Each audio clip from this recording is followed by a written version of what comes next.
कर भला तो हो भला। एक प्रसिद्ध राजा था जिसका नाम रामधन था। अपने नाम की ही तरह प्रजा सेवा ही उसका धर्म था। उनकी प्रजा भी उन्हें राजा राम की तरह ही पूजती थी। राजा रामधन सभी की निष्काम भाव से सहायता करते थे, फिर चाहे वो उनके राज्य की प्रजा हो या अन्य किसी राज्य की। उनकी ख्याति सर्वत्र थी। उनके दानी स्वभाव और व्यवहार के गुणगान उनके शत्रु राजा तक करते थे। उन राजाओं में से एक राजा था भीम सिंह, जिसे राजा रामधन की इस ख्याति से ईर्ष्या थी। उस ईर्ष्या के कारण उसने राजा रामधन को हराने की एक रणनीति बनाई और कुछ समय बाद रामधन के राज्य पर हमला कर दिया। भीम सिंह ने छल से युद्ध जीत लिया और रामधन को जंगल में जाना पड़ा। इतना होने पर भी रामधन की लोकप्रियता में कोई कमी नहीं थी। हर जगह उन्हीं की बातें चलती थी, जिससे भीम सिंह को चैन न था। उसने राजा रामधन को मृत्यु दंड देने का फैसला किया। उसने ऐलान किया कि जो राजा रामधन को पकड़कर उसके सामने लाएगा, वो उसे 100 सोने की दीनार देगा। दूसरी तरफ राजा रामधन जंगलों में भटक रहे थे। तब उन्हें एक राहगीर मिला और उसने कहा, भाई, तुम इसी जगह के लगते हो, क्या मुझे राजा रामधन के राज्य की तरफ का रास्ता बता सकते हो? राजा रामधन ने पूछा, तुम्हें क्या काम है राजा से? तब राहगीर ने कहा, मेरे बेटे की तबीयत ठीक नहीं, उसके इलाज में सारा धन चला गया।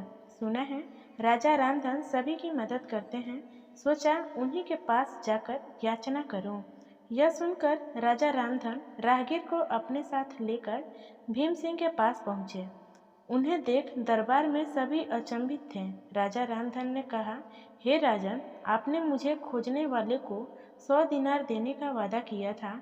मेरे इस मित्र ने मुझे आपके सामने पेश किया है, अतः इसे वो 100 दिनार दे दें। यह सुनकर राजा भीम सिंह को एहसास हुआ कि राजा रामधन सच में कितने महान हैं और दानी हैं, और उसने अपनी गलती को स्वीकार किया। साथ राजा रामधन को उनका राज्य लौटा दिया और सदा उनके दिखाए रास्ते पर चलने का फैसला किया। दोस्तों, इसी को कहते हैं कर भला तो हो भला।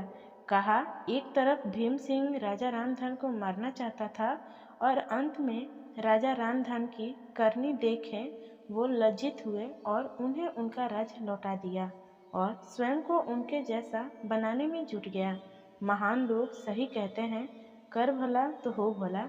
रामधन की करनी का ही फल था, जो वह हारने के बाद भी जीत गया। उससे जिस तरह सभी की मदद की, उसकी मदद अंत में उसी के काम आई। इसलिए कहते हैं, मनुष्य को अपने कर्मों का ख्याल करना चाहिए। अगर आप अच्छा करोगे तो अच्छा ही मिलेगा। माना कि कष्ट होता है, लेकिन अंत सदैव अच्छा होता है। कर भला तो हो भला। हमेशा की तरह पूरी कहानी सुनने के लिए आपको धन्यवाद। आशा करती हूँ कि ये कहानी आपको पसंद आई होगी। इस कहानी पर आपकी क्या राय है, हमें कमेंट करके जरूर बताइए। कहानी पसंद आई हो तो लाइक और शेयर करना बिल्कुल भी ना भूलें। चैनल पर नए हो तो चैनल को सब्सक्राइब जरूर कीजिए।